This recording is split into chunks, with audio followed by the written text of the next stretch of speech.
Every dinosaur-obsessed nerd knows that sauropod dinosaurs are the biggest land animals in Earth's long and glorious history, but that's a bit of a nebulous statement.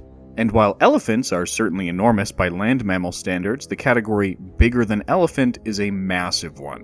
This video dives into the Megasauropods, the biggest of the big, the sauropod dinosaurs whose largest specimens met or exceeded 40 metric tons in overall mass. These animals were nearly immune to predation as adults, and a herd would act like an ecological earthquake as they mowed down forests and brush in their path. Their large torsos housed massive guts to permit industrial-scale fermentation of plant matter, which allowed their heads to remain small given they didn't need to chew. Their long necks lifted their relatively tiny heads to reach plant matter that no other big herbivores could dream of reaching. In previous videos, I've referred to this evolutionary process as a feedback loop of gigantism, and that's still the best way to put it. Sauropods got big in the late Triassic, with early examples like the 10-ton Ingentia. Success begat success, and by the Jurassic we saw real giants like the Apatosaurians and Diplodocines reaching over 30 meters long and weighing dozens of tons. Things got serious in the Cretaceous with the Titanosaurs, but I won't spoil too much. Sauropods may have been herbivorous, but despite outward appearances, they were more closely related to the theropods than they were to any other group of dinosaurs. Sauropods and theropods together form the group Saurischia, I've heard it both ways, which means lizard-hipped. The other dinosaurs, the ornithischians or bird-hips, included ceratopsians, thyreophorans, hadrosaurs, and pachycephalosaurs, but not birds. Ironic. In Saurischians, including sauropods, the pubis swings forward and the ischium hangs back, while ornithischians have them fused together. Birds, which are a type of theropod dinosaur, secondarily fuse the pubis and ischium again, but are technically lizard-hipped dinos. Cladistics is a funny field, isn't it? Speaking of cladistics, how do we define what a sauropod dinosaur is anyway? Well, a 2011 paper defined a sauropod as any animal that is descended from the most recent common ancestor of Antarctosaurus and Saltosaurus, the two most distantly related animals that we could morphologically call sauropods. Cladistics defines related groups based on common descent rather than gross morphology, unlike the Linnaean taxonomy that we were all taught in elementary school. Given that with non-avian dinosaurs we only have bones to work with, I'm sure there are plenty of lineages that we've got completely incorrect. But hey, that's part of the fun of phylogenetics. It's all a puzzle. Now that you have some background information on what a sauropod is, let's go over our tier system. First, there's the Stomper class, for animals with a mass between 40 and 49 metric tons. Second is the King Killer class, for those giants between 50 and 59 tons. The big fellas in the 60 to 69 ton range are the Disaster class, followed by the 70 to 79 ton Earthshaker class. Finally, the cream of the sauropod crop is found in the Kaiju Class, critters which surpass 80 metric tons. For reference, we'll be comparing each sauropod to Jerry, an above-average bull African bush elephant. Jerry is 5.2 meters tall at the shoulder and weighs 6,000 kilograms, and his therapist hears all about being compared to dinosaurs on a regular basis. Give Jerry a hug to help him know he's loved, won't ya?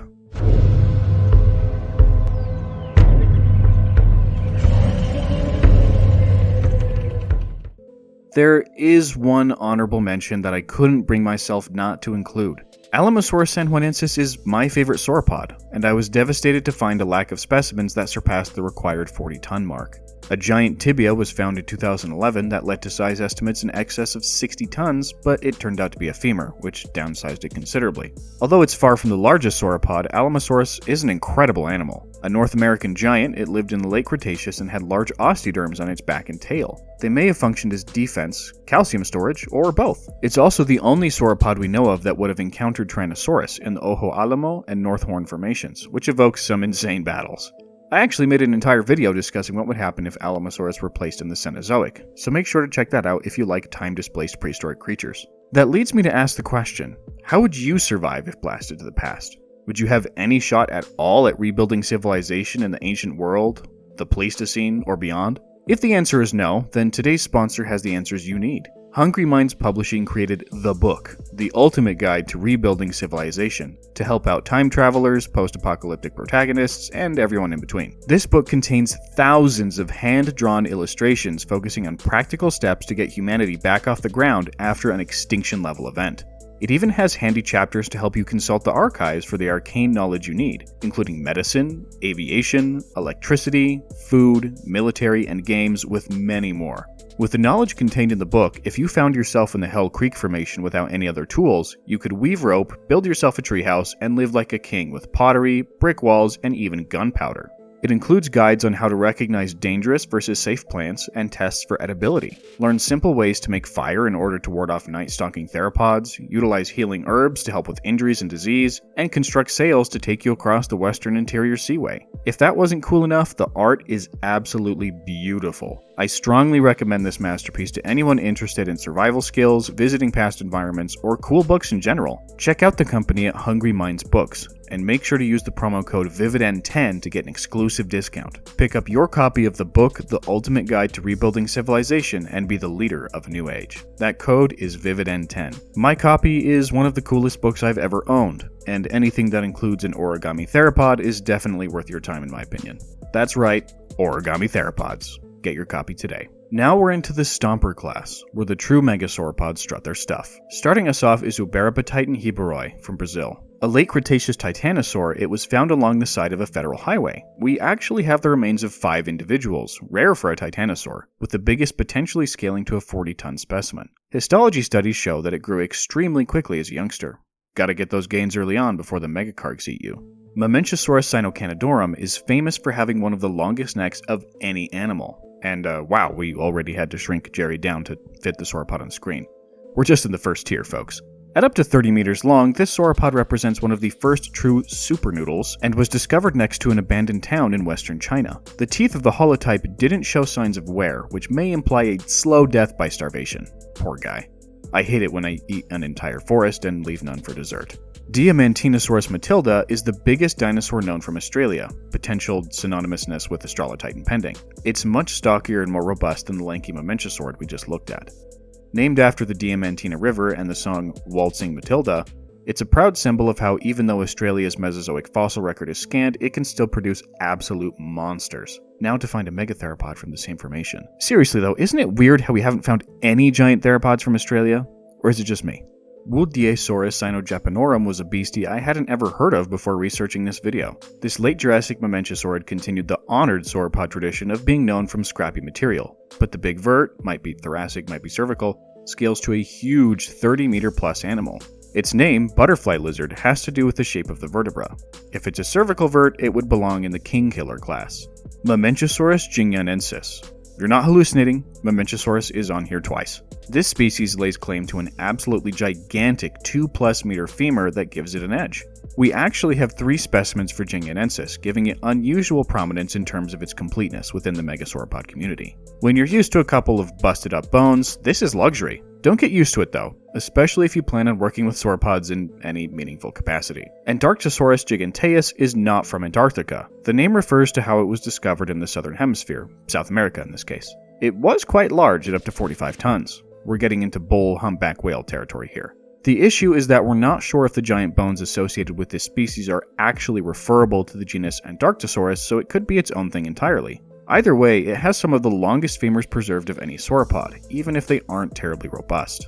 Giraffatitan brancai used to be African Brachiosaurus, one of the most famous Brachiosaurus skeletons actually. It wasn't until 1991 when George Olszewski gave the specimen its own genus name, and until Mike Taylor analyzed it again in 2009 when it finally became a publicly recognized dinosaur. A giant fibula scales to 48 tons, which seems outrageous until you remember that the famous Berlin specimen is a subadult. Yeah, this thing was still growing when it died. Try not to think about that too hard. Speaking of Brachiosaurus, here's B. altithorax. This would be my vote for the most culturally iconic sauropod of all time, chiefly due to its high-impact role in the first Jurassic Park film. The moment when the live Brachiosaurus is revealed and the John Williams masterpiece kicks in is one of the greatest sequences in movie history, and was hugely influential in kicking off a new generation of future paleontologists.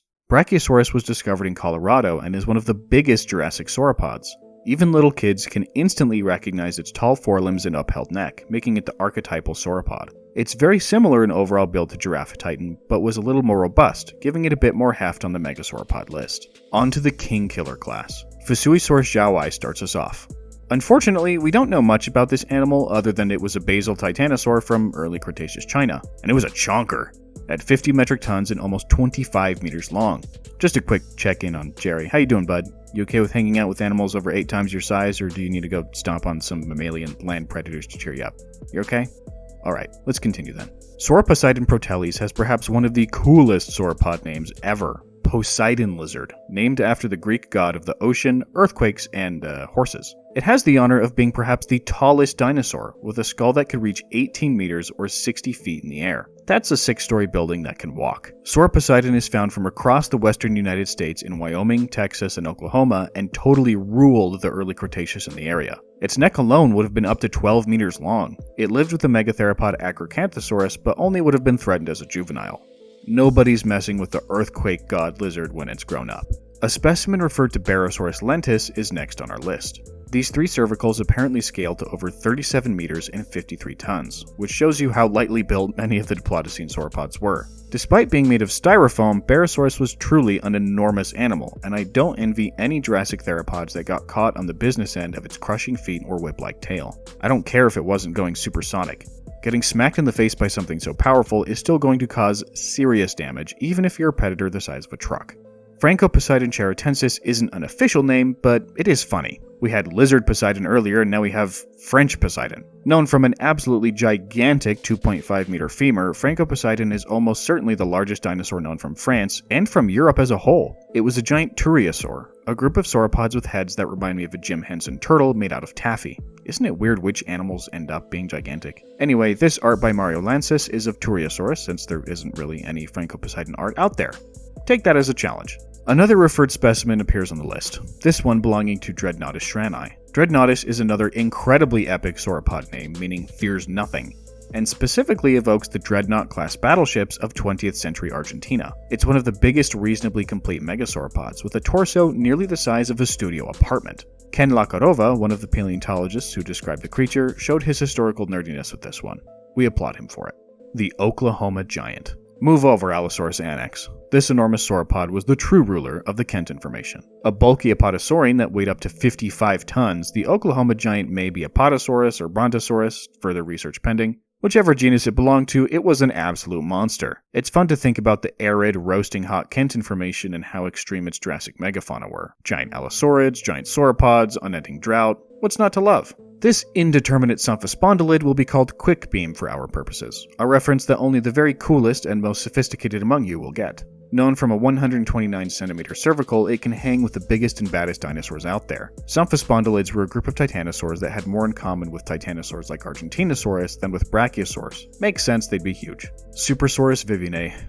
My boy. Built like a Jurassic lightning bolt who took yoga classes, Supersaurus is one of the longest vertebrates period, with the biggest specimens reaching almost 40 meters in total body length. The big BYU vert, BYU 9024, would weigh around 55 tons. Funny, there seem to be quite a few megasauropods that all congregate around the 55-ton mark. I wonder if there are any more. Yup. Patagotitan majorum says that there's always room for one more, even if that extra guest is 31 meters long. It's happy to be part of the 55-ton club and represent South America, a place which we all know desperately needs help when it comes to the oversized sauropod issue. Patagotitan made headlines in 2017 as being the biggest sauropod ever. It wasn't, not by a long shot, but it's definitely one of the largest known from good material. Being casually 9 times the mass of a bull African bush elephant isn't anything to take lightly. The Kirkwood Brachiosaur. I hate this thing. The material is so genuinely awful that I'm kicking myself for putting it on this list. Maybe I should have just left it on the curb where I found it. A dorsal neural arch? I mean, come on. It is big, but I'm just going to let you know that any estimates deriving from material this crappy should be taken with a truckload of salt and then left to float on the Dead Sea. I'll stick with femur scaling, thank you very much. Wangatitan ruyenensis joins the club of basal titanosaurs from China that are absurdly massive for some reason. The type species, which I will not say out loud because I know I'll horribly butcher it, is actually quite tiny for a sauropod at only 3 tons. Barely rhino-sized, imagine. Wangatitan ruyenensis, on the other hand, has preserved ribs almost 4 meters long, meaning its ribcage alone would be taller than most elephants' entire bodies. The most recent cladistic studies show that it's closely related to Titanosauria. I wonder if the 2 species will end up being put in their own genera eventually. I know that size is typically a bad character to use, but one species being 3 tons and the other over 50 is just wild to me. I guess we'll see if more material ends up being uncovered from the Howling Formation. Let's cross our fingers. Speaking of the Howling Formation, Ruyengosaurus giganteus is another giant from the area. Apparently, Gregory S. Paul called it a megasauropod way before I came up with the 40-ton plus definition, so that's kinda neat. Its relationship with other titanosaurs is uncertain, to say the least, with new studies every couple of years, shifting our understanding of which other sauropods might be its closest relatives. As of this video's writing, well, actually, the most recent study proposed 2 different phylogenies, so we still don't know.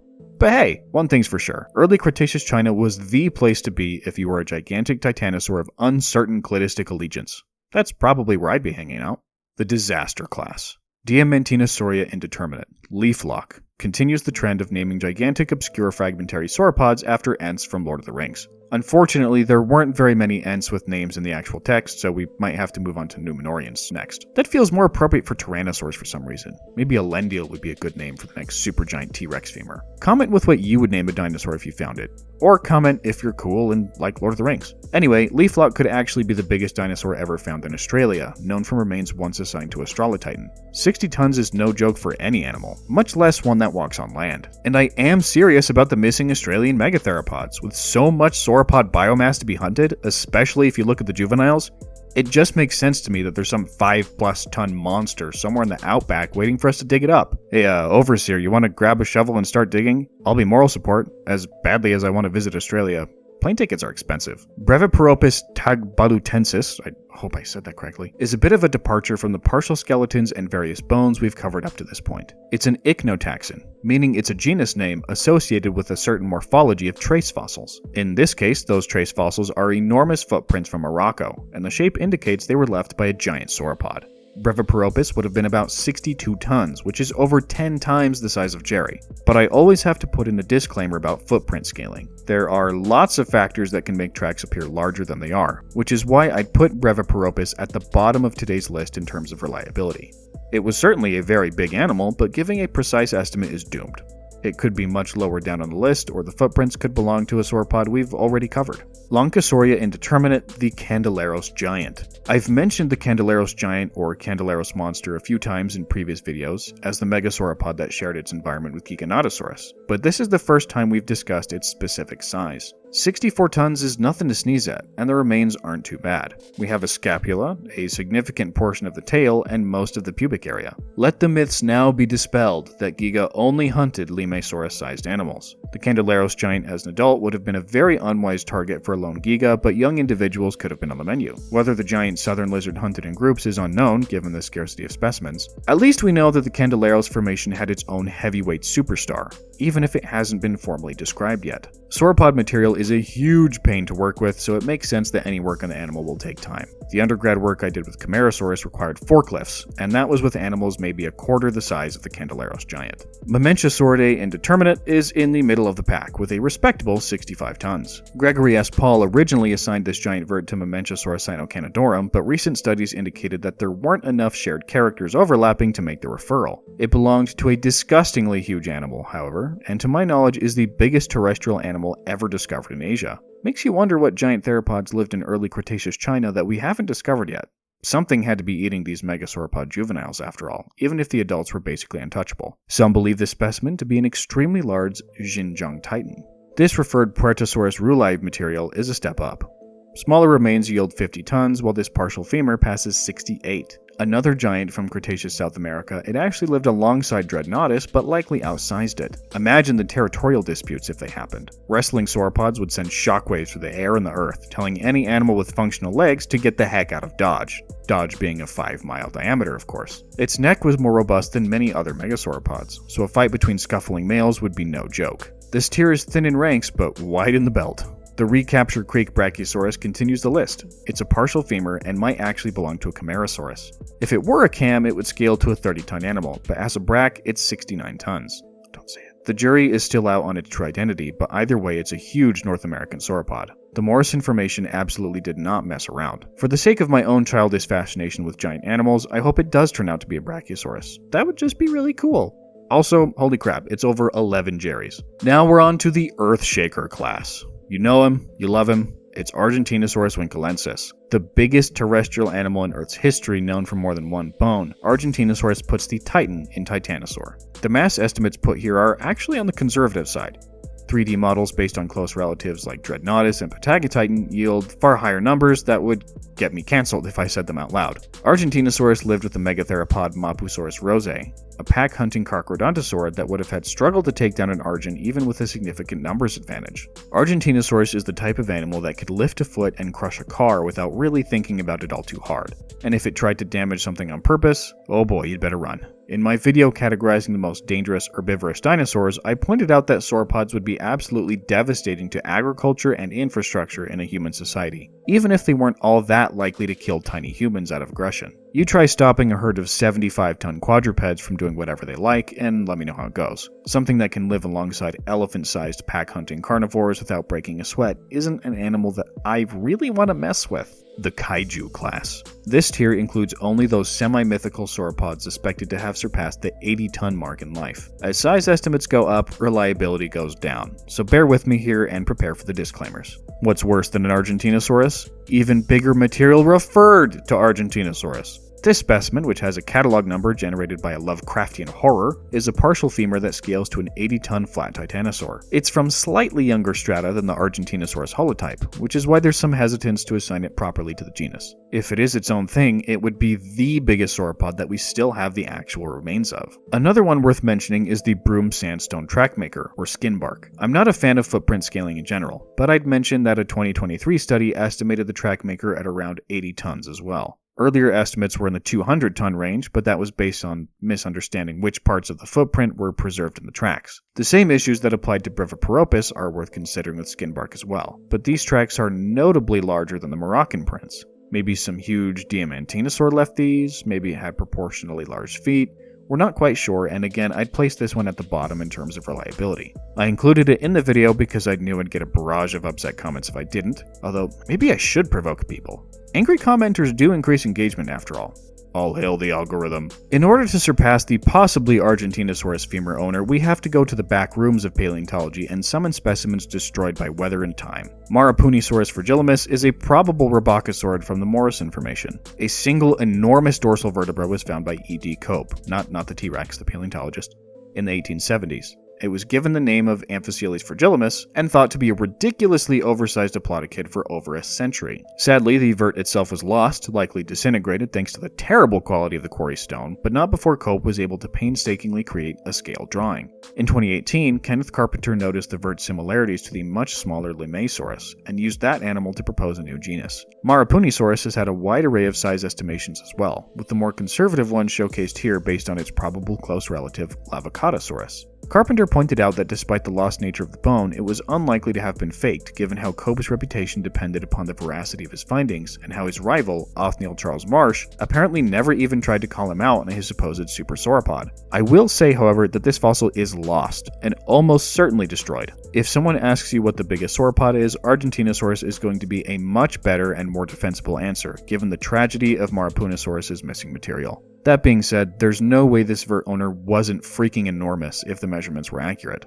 There's only one other lost and questionable specimen that could have surpassed it. Fangorn, commonly referred to as Brachiosaurus matlii, was potentially the biggest sauropod by a notable margin. I cover it in detail in another video, so I'll summarize it here for y'all. In the 1980s, a team of Indian paleontologists found a jumble of large dinosaur bones in the Calumet Formation, an area infamous for its friable, fragile soil that results in almost all fossils swiftly disintegrating after being uncovered. This expedition, led by Yadagiri and Ayasami, found the theropod ilium along with various gigantic sauropod bones. Those included a 2-meter tibia, a caudal centrum, a femur fragment, and a pubis, none of which survived transport from the field to collections. The name Brachiosaurus was given to the ilium, and it wasn't until later that paleontologists realized it was chimeric given the destroyed nature of the fossils. So Brachiosaurus would be the name of the mid-sized theropod, possibly an abelosaurid, while Fangorn refers to the sauropod material. That name references how the enormous tibia was thought to be a petrified tree trunk, until new photos resurfaced in 2022 that permitted renewed study. Analysis of those photos confirmed its likely diagnosis as a tibia, and the original field measurements put it as 29% larger than the tibia of Argentinosaurus. You can go wild with scaling that monster, of course, but more conservative estimates place Fangorn between 70 and 110 tons, and around 40 meters in length. In terms of reliability, I'd place this above Marapunisaurus, given we have photos of the material, and it was measured by paleontologists within the last 50 years. But Argentinosaurus would still be my pick for the biggest reliable sauropod. These other fragmentary giants are fun to think about, but ultimately don't mean much until we can find more material. If you like sauropods or prehistoric animals in general, I'd recommend subscribing. Thank you to Derpy Stego and Torvosaurus for helping compile this list. Also, don't forget to check out Hungry Minds Books to get your copy of The Book, The Ultimate Guide to Rebuilding Civilization, and use the code VIVIDIN10 for an exclusive discount. Feel free to join the channel to get loyalty badges and shoutouts at the Raptor tier, along with early access to videos at the Megasauropod tier. I'm the Vividin, and I'll see you next time.